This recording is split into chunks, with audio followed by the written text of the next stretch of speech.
Off-Gassing, a scuba podcast with host Nick Hogel.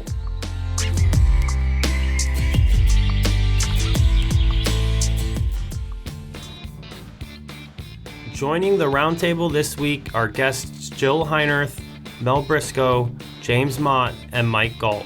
I sit down with this amazing group of divers and hear their thoughts about solo diving. So I want to welcome everybody to Off-Gassing. Today we're going to be speaking about the topic solo diving. So I'll go around the table. We'll start with Mike, if you want to introduce yourself, and then we'll go with Mel, James, and then Jill. All right. Hi, Nick. Thanks for having me on.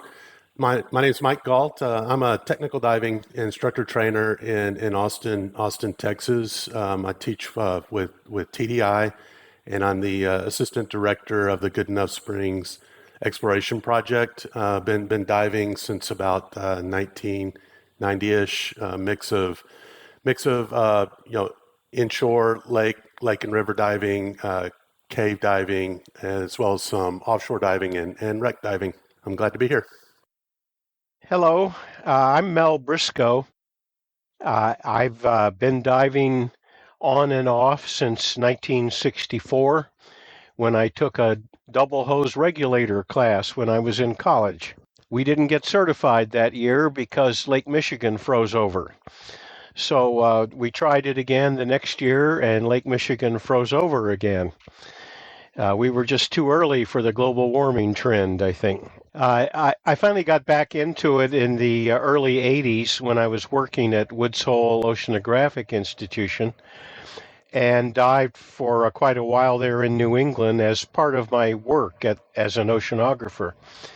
Then I hung it up when I moved to Washington, D.C., and then I missed it. And so I started up again in the late 90s, and I haven't put down the regulator since. So my credentials end up with advanced trimix, normoxic CCR. I finally sold my CCR because I just couldn't get the time in on it. I've had courses from some wonderful instructors, including Jill. Mostly now I lead trips. I haven't done any technical or cave diving for a couple of years, and I think I'm going to stop doing that now. There comes a time when you have to say, that's something I used to do. Hi, I'm James Mott, and I am an instructor for PADI as well as Unified Team Diving, UTD Scuba Diving. I'm a host of the Great Dive Podcast, co-host of the Great Dive Podcast, I should say. I've been diving since about 1990. Took my class that winter of 89 and got certified in the spring of 1990 and started working at a little dive shop a couple years later and been doing it ever since. All right. Yeah, I'm Jill Heinerth. I'm a full-time underwater explorer and explorer in residence for the Royal Canadian Geographical Society. So I have kind of a hybrid career of underwater filmmaking and cinematography and consulting and speaking and writing and things like that. But I live in Canada, so I'm a little further away from some of my dive friends, and that has some bearing on what we're talking about today. Awesome. So I guess the first question that, I want to throw out there is, would you solo dive or have you solo dived? Anybody can answer. It's kind of just a open table. I'll start. Yeah, I do solo dive a lot, but I do think it requires a lot of special planning, and I'll just throw it out there that for decades and decades of teaching is almost worse than solo diving because you nobody's looking out for you. And you've got a number of people that are not competent yet at what they're doing. So I think in many ways when you're instructing, you're kind of solo diving. I would agree fully with that statement, Jill. I mean, if you're in a teaching environment, especially brand new divers, you are literally, diving solo, if not worse, like you mentioned, because not only you have nobody to help you, most likely, or have the competence to help you. You still have to be fully aware of them as well. And I think a lot of people, if they've been in the diving world long enough, they're going to be environments where you have jobs come up, underwater work to do, and you don't have a choice, if you're going to do a lot of that stuff to be solo. And I think that's a lot different, though, than getting out and doing a big dive that you really want to do and taking the time to organize a team to do it well. Yeah, let me throw in that I kind of equate solo diving with self-sufficient diving. You're in the water with nobody else to depend on, so self-sufficient is the name of the game. And as a solo diver, if you don't have that mindset, and if you're not prepared for it with the equipment and with the planning, it's a very dangerous way to be in the water. I didn't mention earlier that I have been an instructor both for PADI and SDI, and have taught both of those solo classes. They're similar, and it's the hardest point, I think, to get across to people. They're so used to looking beside them and there's a buddy just in case. You look beside you now and there's nobody. And it's a different mindset. But once you get to that mindset, the solo diving can be really quite enjoyable. I've done it. I particularly like to do it when I'm photographing. There's just nothing worse than having somebody obviously looking perturbed that you've just spent 15 minutes with the same nudibranch. And so sometimes, as James points out, the job kind of necessitates the solo diving. Yeah, I would just kind of piggyback off of something Mel said. I'm really big on team diving. It's one of the things that technical diving brought to me was more a concept of a team working together. But Mel mentioned self-sufficiency, and I believe to be a good team member begins with being a self-sufficient diver. I think there's a lot to be said for that. And I definitely will solo dive in some circumstances. Yeah. Yeah, I think that's really the main point is that before I go underwater in any situation, even if I'm on a big team project, the last things I ask myself are, am I capable of a self-rescue? Am I ready for a self-rescue? But also, am I capable and willing to execute a buddy rescue in this particular scenario on this particular day? So, there's days that we're cut out to dive, days that we're not cut out to dive, and it probably takes a additional self-reflection before you decide to plan and execute and then sort of lay the trail for a solo dive, assuming that you're also doing a full risk assessment and dive plan and leaving somebody with the details of where you're going, what you're doing, how you could be found if something goes wrong. Yeah, the self-sufficiency part I don't think is so much an attribute of the solo diver as much as it is a healthy, responsible attribute of any diver. You have to be self-sufficient. And I think solo diving and self-reliant certifications are in many ways like an easy way out for somebody that doesn't want to take the time that's required to become a good, competent teammate in the water that is self-sufficient, that can play that role. It's a lot easier just to, instead of taking all that time to get the experience, to become a good buddy, to become a good teammate in the water, just to get a self-reliant card and a pony bottle and call it a day. That's a great point. I think that's a good thing that we could talk about today, because I've never taught a solo or self-sufficient diving class. So despite the fact that I'm an instructor, I look at that and I think, wait a minute, is that a shortcut? I mean, what about just the experience until you've built your confidence? And how does someone assess someone else's solo diving? And does that create an artificial situation where, okay, if someone's assessing me on my solo diving, are they also that backup plan? I don't know. I've sort of scratched my head a little bit on those programs, and although I do want people to become better self-sufficient divers, like that's a great question, James. Like, is that a shortcut that people take? Like, I'd love to know from people that have taught the course if they really felt like those students came to it ready for that kind of diving. Yeah, I don't actually think of it as a shortcut, Jill. Rather, it's an alternative way to dive.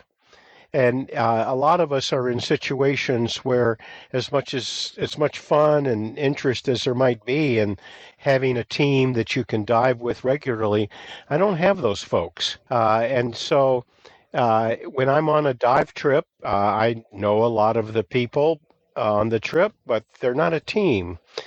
And so getting into that team mentality, which I've only had an opportunity to do actually during cave diving, where you feel like you're in this together. But bimbling along on a reef, looking at fish, it doesn't feel like a team, even if you're all in the water together. And so the solo skills give somebody a sense of self-sufficiency, even though there may be other people around, and that extra little bit of confidence. It's a you say you ask yourself, am I ready to manage myself and maybe another person on this dive? And that's not a bad attitude on a nice, simple recreational dive. I've never done a big solo dive, and I probably never will. There are those who do that, and their mindset is, I can't explain. No, that was well said, Mel. Really well said. Maybe the class should be called team diving. No, seriously, and that we teach people the self-sufficiency skills so that they're good team members. So it's an interesting debate.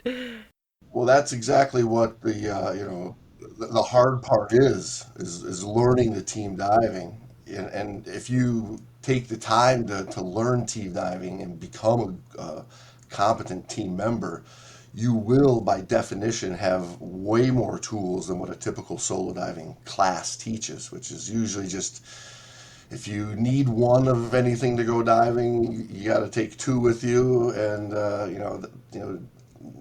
not more. Just rather than taking the time to learn precisely how to manage gas and calculate gas for multiple people getting home, it only reduces down to even easier if you're by yourself, which is the case, when, Mel mentions, being on the boat with buddies. There's another one, just getting assigned a dive buddy because you have the same color fins on a trip where you don't know anybody whatsoever at all. I would say, although you have a buddy with you that you're assigned, that's a solo dive in many ways. Yeah. So maybe the prerequisite for a solo diving or a self-sufficient diving class should be a team diving class first. No, I'm going to push back on that because team diving is simply not available to everybody. Most divers are not technical divers with teams that they dive with. And so I'm looking more at the recreational world where team diving is something that isn't the way you dive. And so what are the skills that those people need to be safe in the water and to be self-sufficient, whether or not they have a buddy with them? And so I'm distinguishing solo, buddy, and team as three different kinds of diving. And I don't see a stepwise. I would find it hard to say you got to be a team diver before you can be a solo diver. Well, I would say, Mel, that's because these guys get set up from the beginning with a false sense of what the buddy system actually is. Because when you get out into the field with these recreational divers that only have that, they're told they're buddy divers. They're told they're diving in a buddy team, but that's not what happens when they enter the water. They go in two different directions. They don't account for enough gas to really get somebody home in an emergency. They have to ascend too fast and out of control if something does go wrong. So problem after problem after problem occurs over the years, and then they realize, you know what, it'll just be easier to get my solo card, so I don't have to rely on somebody else. There's a bit of a contradiction there. So we talk about how, and I agree that the entry level programs do a poor job of training people to dive together, and there's a false sense of security that comes from the buddy system. They preach always dive with a buddy, always dive with a buddy. But in the entry level course, they spend very little time teaching you how to really dive with the buddy. You do a gas share. You pass the skill, gets checked off. You don't really spend a lot of time reinforcing that. They don't spend a lot of time on buddy contact, how to position yourself and swim together and things. Then to say that, well, we don't need a solo course.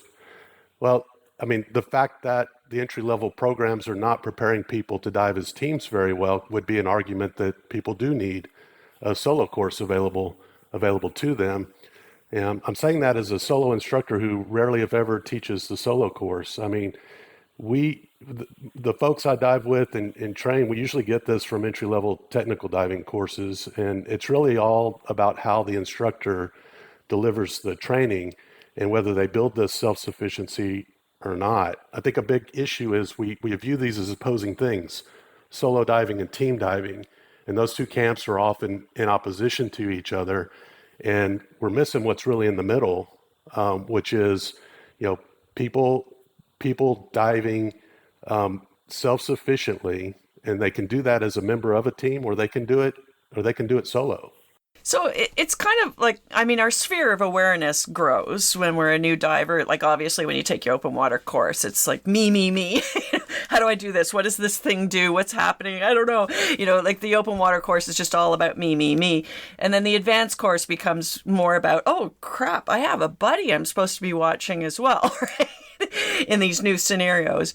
And then you get someone into a rescue diving course, and then at that point they can never ever be on a dive boat in the same way again. They look around and they see people putting things together backwards or whatever else. It's the sphere of awareness keeps growing and growing and growing. So I'm curious what you guys think about in terms of, like, where does someone's sphere of awareness have to be? Like, whether it's in prerequisite courses or number of dives or amount of time or experience. Like, I'm just kind of curious what you guys think for someone entering into that journey of not just being a self-sufficient diver, but actually going on solo dives. I've probably taught between the PADI and the SDI class maybe 50 solo students. And I would say that most of them do not dive solo after the class. They treat it as a way of getting more comfortable in the water. If you're not comfortable in the water and you look over and you don't see your buddy immediately, your pulse rate goes up, you breathe faster, and you start looking up to see how far away the surface is.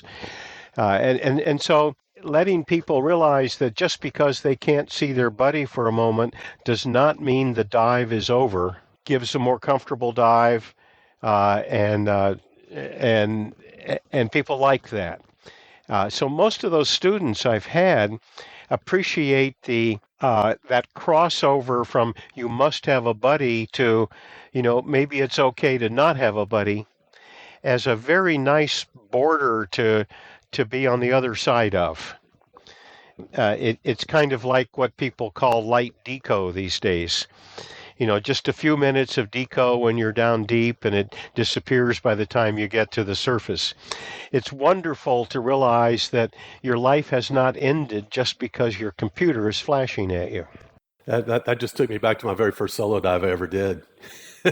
The mental aspect there, because this was before solo diving courses existed, and they really browbeat you about always dive with the buddy, always dive with the buddy. And I'm sure there were people diving solo in the closet, but without an internet at the time, we just thought we did it. And I had a really hard time finding people to dive with, and I really wanted to go dive. And I felt like, well, as a dive master, I was probably ready to, and I just went to the park, and there were two guys in the parking lot drinking beer when I entering the water, and I can hear them mumbling over to themselves, and one of them saying to the other, "Well, I thought you were always supposed to dive with a buddy," which just added to my anxiety.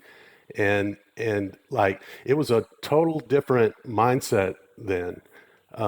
It like I've really felt like I was like the scuba police were coming for me, and I wasn't mentally ready to go make that dive. Of course, then when I also would learn later, I wasn't equipped. I didn't have redundant, breathing gas. There was no way to learn how to do it smartly, if you were willing to take the risks associated with diving alone. And I didn't get it until I started, getting into technical diving training. Right, Mike. You growing up in the diving world as a young dive master. I mean, in class, you're sitting there telling everybody they're not supposed to solo dive, that they're always supposed to dive with a buddy. But when you get to the dive site in the morning, it's I, as the dive master, get sent out by myself to go put the marker flag up. Right, somebody loses a mask. It's the dive master, James. Hey, go out there and see if you can find the mask that this diver just lost. It's happening all the time, but without the proper training. Right. Yeah, and the students see that, and they pick up on the hypocrisy of it. They're like, well, how come the dive master is they're telling us not to do this, but the dive master is going and setting the float, and then it gets dismissed, hand wave. Well, because they're a dive master, but are they really equipped and prepared to be diving alone? Because they don't teach you that in the dive master class. And the answer to that's no.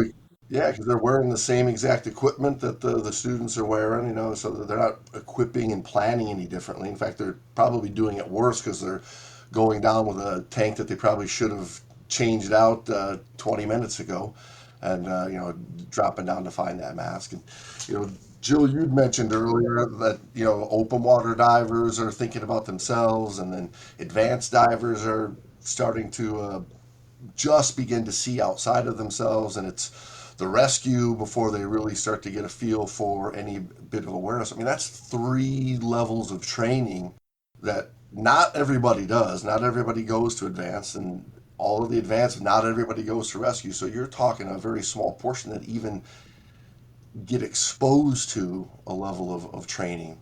They have to be fully, deeply committed before they even get a chance to see it. Mm-hmm. I remember the first dive that I did with my wife where there was not a dive master in the water with us. That was many years ago. We were on a small boat in Key Largo somewhere, and the boat took us out to a spot, and the boat captain says, "Be back in an hour." And the 2 of us jumped in the water, and it was the first time, literally, I had been in the water off of a boat in open ocean without kind of a senior person there with me. And I remember that feeling to this day. And I kept my eye on my wife the whole time. I was incredibly cognizant of where I was relative to the anchor line.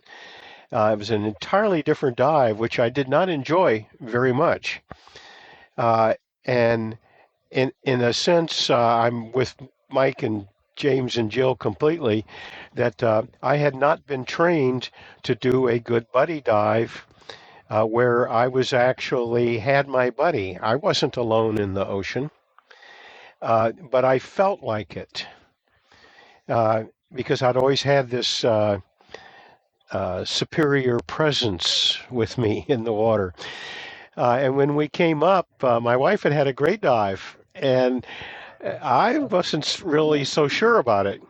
Well, every time I taught a solo class in the many years after that, I remember that feeling and tried to get people the training they needed and experience they needed to get over that hump.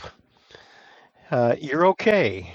You've got your spare gas. Imagine how instructive it would be if that dive master you guys were talking about, who got told to jump in and find the mask, says, "Just a second," reached over, grabbed a 19-foot pony with a reg on it and clipped it on, hung the necklace around his neck, and then jumped in. everybody else would see that and say, whoa, I think I want to learn how to do that. That looks a lot safer than just jumping in the water. Yeah, we forget how much training is done by example, and then we don't give the good examples. A lot of the classes that you get there, Mel, sorry to interrupt you there, Jill. No, go ahead. Just the timing of the screens, but I fully believe that the major curriculum out there doesn't prepare the divers to be on their own. I mean, an advanced diver, a deep diver, specialty certification. I mean, that really is just a certification to get you to dive in deeper water, still under the supervision of a diving professional. I mean, it's very rare that most divers get through a bit of training that really prepares them to get on a boat by themselves on their own, manage gas, get back to where they're going without the comfort and the security of knowing that there's going to be a dive master waving them back to the upline. Yeah, I think these are all really great points. And I think Mike, brought it up first about, dive masters aren't actually necessarily trained in self-sufficient diving. And I think that should be a no-brainer prerequisite for a dive master, because a lot of our educational curriculums are informed by liability exposure, right? And so if you're doing things correctly, then that dive master's never going down to the bottom alone to pick up a mask, like especially in front of a class of new students that could get the wrong idea, right? And Mel is absolutely correct. Like, gosh, if that person stopped and said, wait a minute, I have to prepare myself to do this and do it safely, and walked through, checks with someone on board or, whatever. But if everything just slowed down a little bit and they did it properly, then it would be just such a valuable educational opportunity. But I also think that the industry could, lessen some of their liability exposure if they required some sort of self-sufficient competency before someone becomes a dive master. Because although we always want to see people go in the water as a buddy pair, and liability would dictate such as well, then we need to give them the right tools, but also the right protection in terms of liability. Yeah, and dive master is the right level to do that, because that's the first professional level. Sure, but you only need 20 dives to enter the dive master program. Is the other problem? How many dives? 20 dives to enter a program. No, 40. Yeah, it's 40 to get in and 60 to exit. But it's the current solo self-sufficient standards require 100 dives, and frankly, I think that would be better for dive masters too. I agree. Yeah, no kidding. I'd like to pose a question to the group. Is how many people here really feel like it's simpler and easier to execute a gas share with another diver than it is just to deploy a second stage off of a bailout bottle and do it yourself? Oh, no question. No question. Bring your own. I was just about to say that I think most people that are not trained with a team orientation are all going to pick, I'd just rather do it myself. Because becoming a competent quality team diver that's aware enough to do a gas share with somebody, that's positioned in a place that can be communicated easily, that the skill themselves of being able to maintain buoyancy on the ascent and one person not going up 2-3 feet while the other person's going down 2-3 feet. Those are all difficult skills that take a lot of time to get the right training to even see it and experience, let alone putting the work in to become competent in those skills. That's why when I said earlier that it's the quick, easy way out is I'll just carry my own pony bottle. I don't want to go through all that work of learning to execute an air share like that extremely well. It's just easier just to grab a pony and yank on that and pop it in my mouth, regardless of even taking the time to see if that pony's even holding enough gas to get me home. We've got like 50 something years of groupthink going here, of like we've been told buddy for decades, and in educational programs that don't really spend. I mean, it's been recent years since programs like what James is with have started to put more emphasis on it. And I would say the thinking probably originated with the dive team that I used to belong to that harped on it. And, there's like a lot of momentum and legacy thinking in the education programs out there right now that put emphasis on always diving with somebody else, but not really preparing you real well to dive with them. So, Mel, I would say Dive Master might be way too late to be preparing people to do it on their own. Maybe we need to be doing it in open water.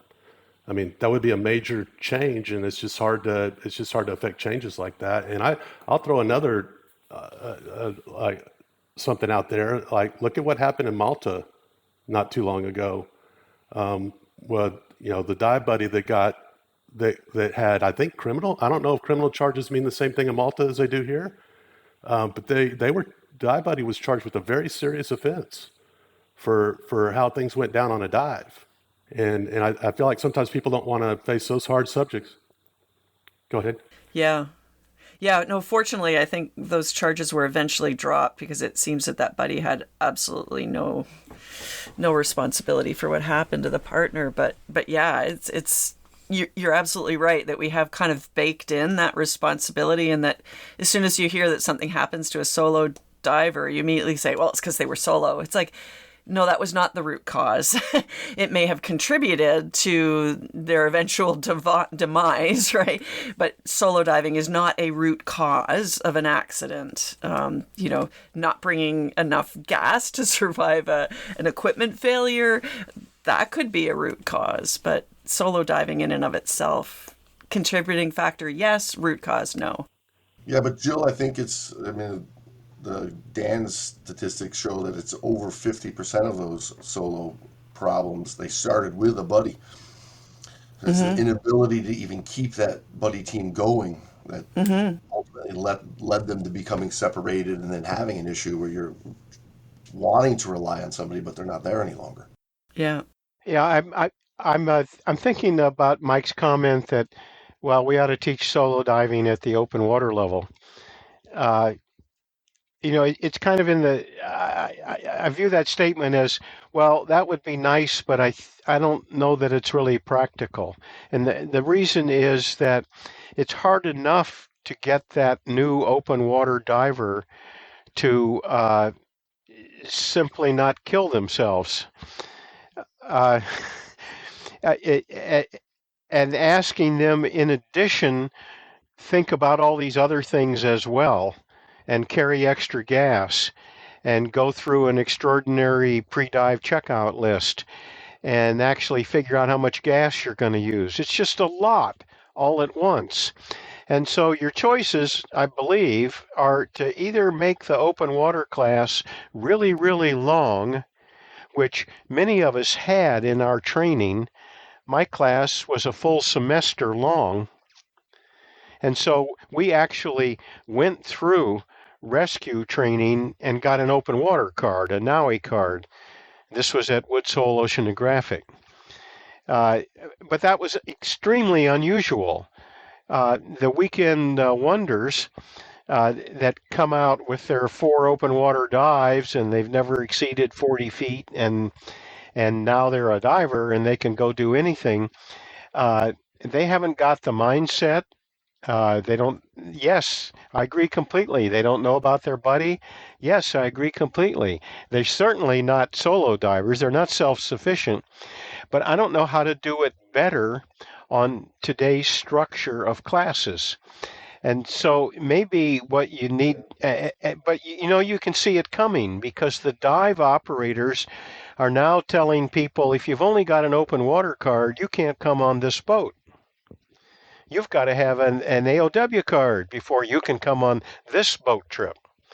And so it's the operators themselves, driven by liability, that are saying, you need more training.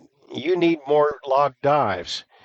And it would be nice if the training agencies upped the bar on that and got ahead of the curve.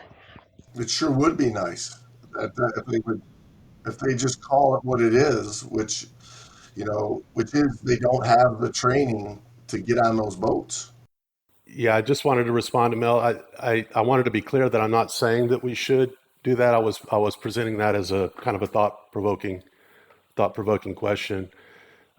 But I would just add, and don't get me started on a point you made about like we've, due to consumer demand, we have trimmed the training down to a point that they're willing to enroll to a point where it's difficult, if not impossible, to adequately train them because they don't want to spend the time in class. I get that.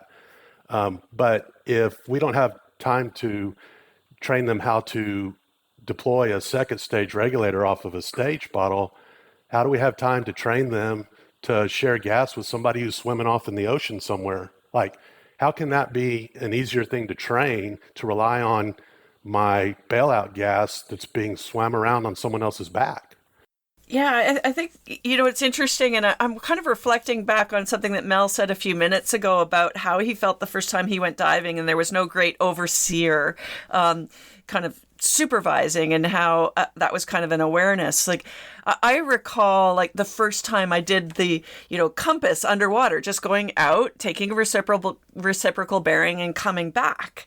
And I honestly don't know if my instructor saw me do that. Of course they should have. But in the low visibility of the situation, the very first time I did that, in my head, I was swimming away from the instructor and then turning around and trying to come back to them. And I remember the chattering monkeys in my head going, oh my God, this is going to be really embarrassing. It's also going to be really scary if I don't end up back where they were. And all these things were kind of going off in my head. And so I wonder if maybe we're failing, students with some of that kind of, psychology, social, culture, human factors kind of thing. Like, maybe if we voiced at that open water level, even though we're supervising them and we're hanging above them and watching them do this compass thing, what if we said, hey, this is the first time you're swimming away from me and coming back? Like, what if we kind of like force that mindset on them much, much earlier to help develop those mental skills that they would need to be good self-sufficient divers? Yeah, Jill, you would have to do that. Absolutely. But we don't, because there's not enough time, because like Mel said, it's the weekend wonder is the way most people are learning to dive anymore.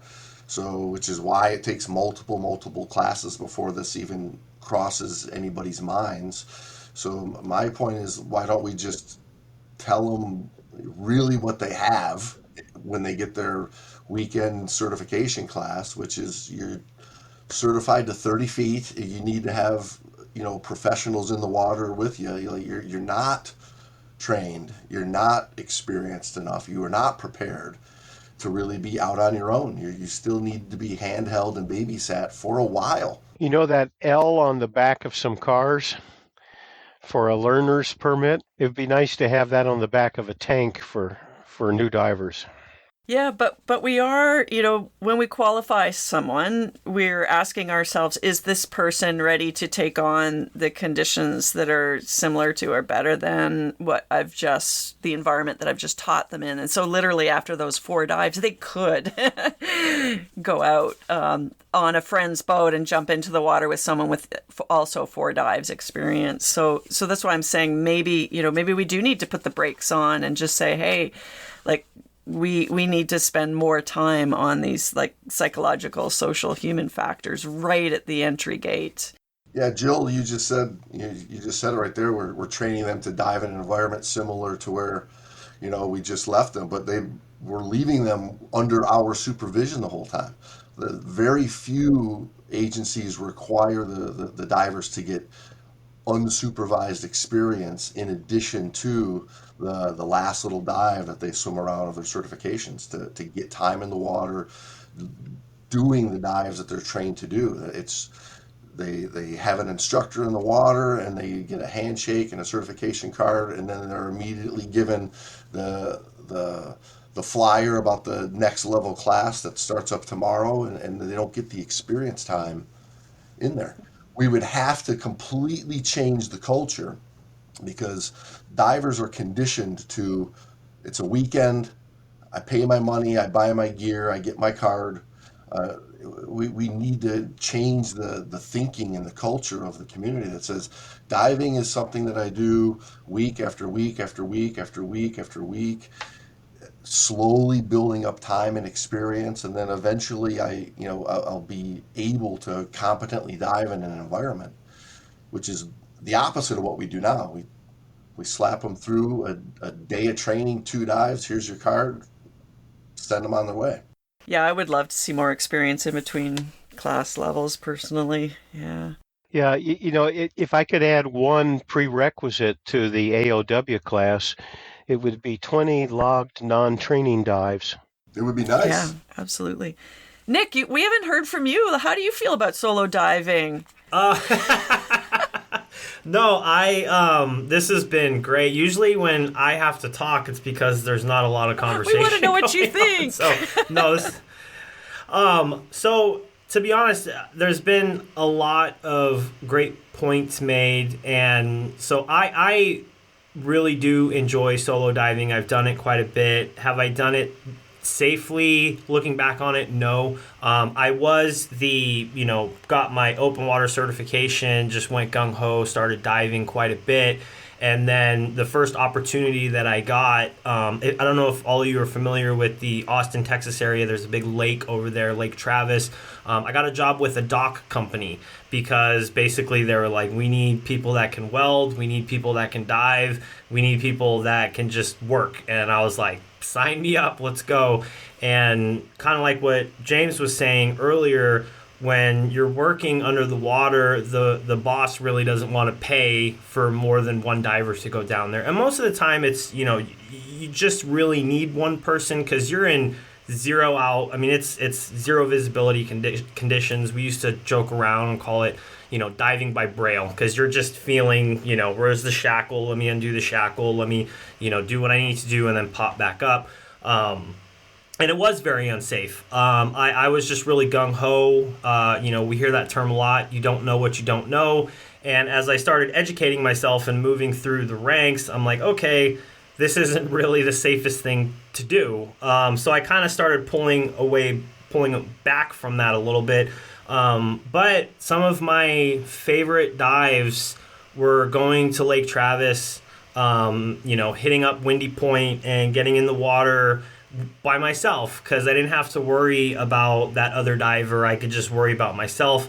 Was I the safest person in the water? No. And as I'm moving through the ranks, kind of going up into that technical world, I'm like, man, I really should have had redundancy. I didn't. I have all the different excuses like, oh, I knew the area very well. I've been here 100 times. I'm only going to 40 feet, this, that, and this. But I really do enjoy it when I know the conditions. But now that I'm thinking about it more, I'm like, I don't know if I would do it again, or I would be better prepared. But no, there's been a lot of really good points, and I am a fan of solo diving. I don't know if I would promote it to other divers, but I was asking myself this question the other day: when should it be introduced? Because like what everybody was saying, the dive master is going out there, they're going to grab the lost mask, or they're putting the float in, or they're doing this and that, and then it almost kind of becomes like, to that newer diver, like, oh, the dive master can go out there by himself, that's kind of cool, but they're not prepared, or they're not doing it correctly. They're not bringing redundant gas. They're just saying, oh, I'm going to go jump in the water. I'll go find your mask. I'm the cool dive master. I'll go do it. So it's a tough question. When should you introduce self-sufficiency or solo diving? Because I think there's this big misconception from self-sufficient and solo. I think there's a huge misconception. You guys have brought up the point. Everybody should be self-sufficient within the team, but is that really solo dive? Or it's not solo diving if you're self-sufficient. You're just prepared. But no, it's a tough conversation, and that's why I wanted to have it, and that's why I'm really happy that everybody's here. We're all making really good points. But yeah, I don't know when it should be introduced. I know different agencies, they'll teach self-sufficiency right off the bat. Unfortunately, where I kind of came up, it was not. It was buddy, buddy, buddy. So it's a great question. So we heard not open water, but maybe advanced. Do you think that should be introduced in advance, or do you think that's too early, too late? Any thoughts on that? Well, I think your point about self-sufficient versus solo is important. Like that self-sufficiency has to be taught right off the bat. But yeah, the whole like solo capability, like when is someone really able to be a solo diver? And it's, they have to be at the point where they're able to handle the additional equipment as well as the mindset. So it's definitely not at entry level. But so I think it is a transformation from self-sufficient, and then some people may take on solo down the road. Well, I mean, the divers are given an alternate air source in their open water class. So they need to be able to be competent enough to deploy an alternate air source and share air with somebody or switch to it, themselves. But rarely does somebody take the time to look at how to manage how much gas it's going to take to get the two people back up to the surface, which is a big part. I mean, just having an octo, but not enough gas left in the tank to share gas and get two people home doesn't make really having an octo make any sense. So I don't think it's too much of a stretch of a conversation to have with a new diver of how to calculate how much gas we need to get home. And then later we throw them in a solo diver class, tell them they can go to 100 feet with a 13 cubic foot pony bottle as a bailout, which is not even close to being enough gas to get them home by themselves. So the issue isn't the additional equipment. It's they don't know anything about what it means to be breathing underwater as a human being that has to deal with science and physics in order to get home safely. I like the idea of a not a certification, but maybe a seminar stamp on an open water card that is on the topic of gas planning. Something that goes beyond the simple breathe in, breathe out, come back with 500 psi. But it doesn't work for everyone. Unfortunately, I'm sure we've all met those people who really can't divide 4 by 2 and do it in their head. And that makes it very difficult for them to gas plan. It's math, and consequently it's to be avoided. And that's a shame, but they want to dive too. Yeah, so hold the dive master's hand and go look at the reef and have fun. There's a difference in training and competency and certification. It's kind of an interesting thought, though, Mel, like having these endorsements. Like, I mean, if you're a nurse, every year you're going to have to do like a certain number of continuing education credits, and you always have to do the one on infectious diseases, but you might want to do a little specialty stamp on like being a cardiac nurse. Like that's an interesting, like, endorsements on cards. I think that's an interesting thought. Like if someone's taken a human factors class, boom, here's an endorsement. If someone's like, and these don't necessarily have to be like in the water things. These could be like seminar workshop recognitions. I think that's an interesting thought. And a lot of it could be taught as a Zoom class as well. Mel and Jill, my question then is what's the point of an advanced open water card? Isn't that the endorsement? That's in the water. Yeah, that's in the water. Yeah, but it's not, isn't, I mean, you're telling them they can go to 100 feet with an advanced class. One would assume that along with that being in 100 feet, they would have to know what it's going to take to get home from 100 feet. Well, that's taught in the class. That's a standard. But now we need a seminar on top of this because it's not being taught to them. Well, the gas planning for 100 feet is actually part of the AOW. It may not be taught because not all instructors really care about the standards, but it's there. And the endorsements would be probably most useful to people who only have an OW card. And in effect, the AOW card is an endorsement on certain topics. It's just that you get a certification for that group of endorsements. I've taught a light deco seminar. There's no certification. It's not under an agency. It's and the people really appreciate it. We go do one dive together where they're wearing two computers, one on air and one on nitrox. They dive by the air computer, but they've got the nitrox computer as a backup, and they're on nitrox. So according to their air computer, they go into deco. And once one of their computers goes into deco, then they have to come up and do the deco stops. And so we do that as a dive after a seminar about what it's all about, and it includes gas planning. You want to make sure you have enough gas to do your deco. So it takes about an hour for the seminar. Of course, it takes about an hour for the dive. And a lot of people have told me, boy, they love that. One guy even wanted to do it twice because he wanted to see how deco got displayed on both of his computers. Hey, James, when you talk about gas planning, you're talking about like estimating the volume of gas based on sac rate and tank factors, actually calculating the volume of gas consumed at depth. Is that what you're talking about? Yeah. I mean, it's not over the head of an entry level diver to have. I missed that, Mike. Sorry, I thought you were done. What was that? I said because I don't think that kind of gas planning is taught in recreational advanced open water classes. I don't believe. In the majority of them, you're probably right. I agree. Yeah, so I don't know if we're talking about apples and oranges when we talk about gas planning. Because I think I can't tell you how many dive masters and instructors when they came to take a deco class, like I had to reteach them. I know it's on the dive master or instructor exam. They had to learn it at some point. But when dive masters and instructors come to me to learn deco, I often have to reteach them like how to do that. It's math that people like, it's a use it or lose it thing. They're not. I would believe it.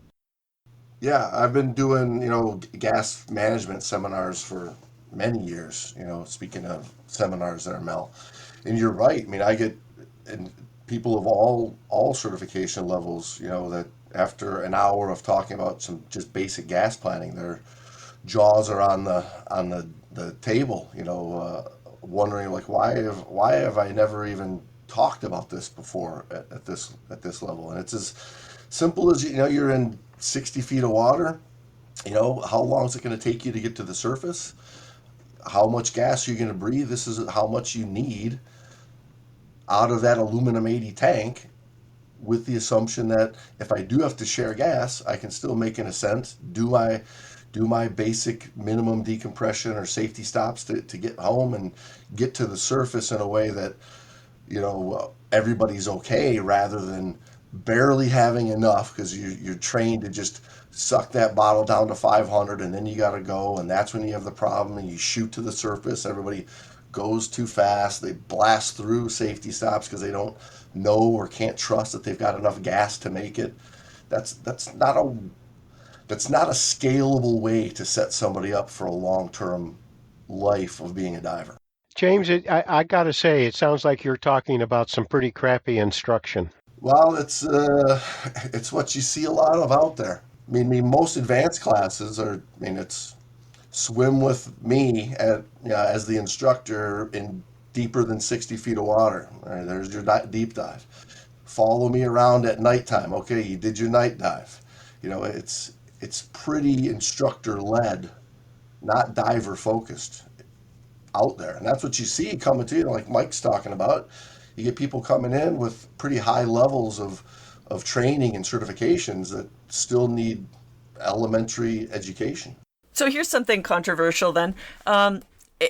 If you feel like there's a lot of people slipping through the cracks with poor instruction or whatever, we're living in an age of technology and artificial intelligence, and our computer tools are getting better and better and better. I mean, many people are using transmitters now. The computer knows how much gas they have, what size the tank is, and everything else. So what if we also improved the human-machine interface between computers? I mean, you do have like air alarms right now that'll say, hey, ding, ding, ding, you're at 1,000 PSI. But what if the human machine interface instead flashed up a picture of your husband or wife that said, ascend now, like, because you got to that point where the AI knows that if you're going to do what you just did to get back to the boat, then you need to go. So I still, for me anyway, I learned in the days, of course, of tables and everything manual, and I think there's a great value to that instruction so that you do understand like how your computer works and how to manually do all this stuff. But maybe we're at the point where we should be asking the manufacturers for better human machine interface that protects a team diver as well as a solo diver. It almost might be easier to ask for better humans. No, that's hard. That's impossible. Well, I think, Jill, with that point, yes, on paper it makes perfect sense, but I mean, how many times have you seen divers in the water with their computer just flashing and beeping and flashing and beeping, and they're completely oblivious to it? Now they're vibrating on the wrist, and they're still oblivious to it. It's annoying. How do I just turn the buzzing off? But the buzzing's supposed to be trying to tell them something very important, but they're so overwhelmed underwater because they haven't got the time and the experience to really be at peace yet. They're still struggling with too much. There's not enough bandwidth left in their brain to pay attention to some of that stuff. Yeah, I think we already have an overdependence on technology. Yeah, I lean and we'll be there someday, Jill, I believe. But I think I think there's too much overdependence on that's redundant, but overdependence on technology. Going back to those dive masters and instructors that come into tech training, and that we have to relearn how to calculate, their gas. Those folks tend to be excellent at managing the gas on the recreational dives that they're doing, and the reason they're good at it is it's very intuitive because through experience, like they know how long their gas lasts. Through it becomes intuitive as they gain enough experience, and I think that's the key. And then the reason we have to teach it again in technical diving is because it's a game changer when that gas, it's not the same gas. We have different gases that we use at different depths, and they're in different containers, and so the level of planning for that grows exponentially. But for recreational diving, I think the gas management thing comes largely through experience. And I'm just saying, I'm not saying that's how it should be necessarily, but that's how it is. If you look out there and see who's good at it and who's not. They're not learning it at open water. They're not learning it at advanced, as we've said. They're just getting it through experience. And maybe to James's point, and maybe it's only because they've just happened to avoid running out of gas or too low on gas long enough. They avoided that long enough that they were able to build that intuition. Well, probably from good mentoring from other divers. Mike, what you just said reminds me of the old saying about you should not be allowed to drive on the Los Angeles freeway system until you've had 2 years experience driving on the Los Angeles freeway system. Well, on that note, we're at the hour mark. So it's kind of up to you if you guys want to keep going or, because I only scheduled for an hour. How's everybody feeling? Do we want to kind of close out with some final thoughts, or do we want to keep this? Because I feel like we're kind of hitting new territory. That was actually going to be one of my group discussions is the rise of technology within the diving world, because I think that's another great topic. But if you guys are good to go, we could just do some final closing thoughts and then go from there.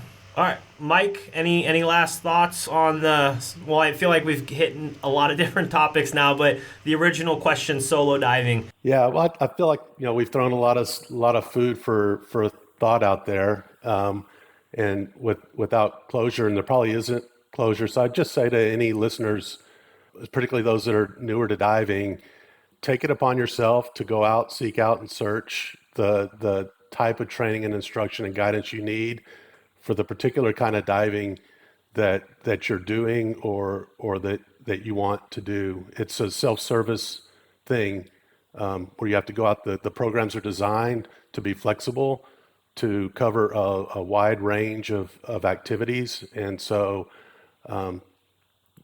figure out what it is you want to do and go find the people that can help you do it. Yeah, those are good points, Mike. I do like solo diving. I have enjoyed teaching it. It's not for everyone because it's a mental game. It's not just about carrying a pony bottle. And so if you're prepared for the extra equipment needs, maybe a spare mask, definitely redundant air. If you are accepting of the equipment needs, you still need to up your mental game in order to do it safely and comfortably. And so it's not for everyone, but for some people it's delightful. It's almost requisite for some things you do underwater. I gave underwater photography as one example. Two underwater photographers in the water together are not buddies. And so get in-water experience is the key. The more you get, the better off you are. And anyway, you need 100 dives if you want to take the class. Yeah, great points. I think it's definitely a mental game. All diving is about a mental game and a mindset. That's the real magic of learning to dive. But you're going to need a class, post having a certification card that's going to teach you that, because entry-level scuba, you're learning the equipment.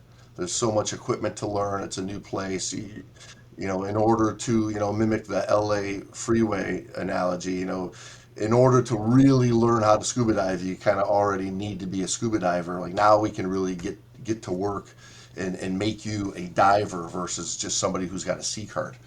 And I think that if you learned team diving to teach you how to properly manage gas and know what team awareness is and positioning in the water, what good leadership and good followership is in the water, and how to dive as a unified team, you would be 10 times the solo diver of just being told to carry a redundant pony bottle. Yeah, I think these are all great points. And for me, I would just say to all the divers out there, even if you're on dive number 5, really focus on your own self-sufficiency, work on that first, make sure that you're capable of self-rescue, make sure that you're capable and willing to execute a buddy rescue on every dive. And if you ask yourself those questions and the answer is no, then don't get in the water, because you shouldn't be relying on some great overseer to save your butt. But then if you do choose to go down the solo diving route, please take a very honest and authentic look at risk assessment.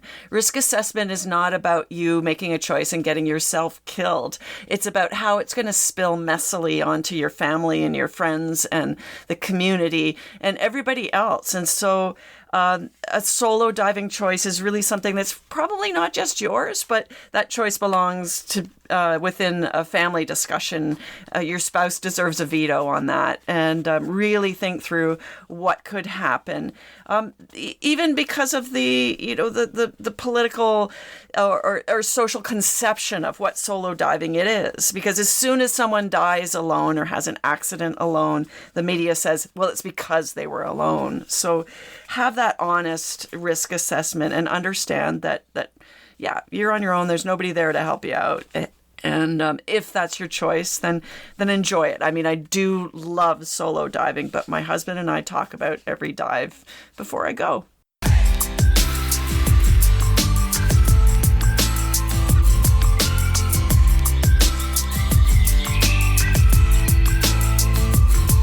Off-gassing, a scuba podcast.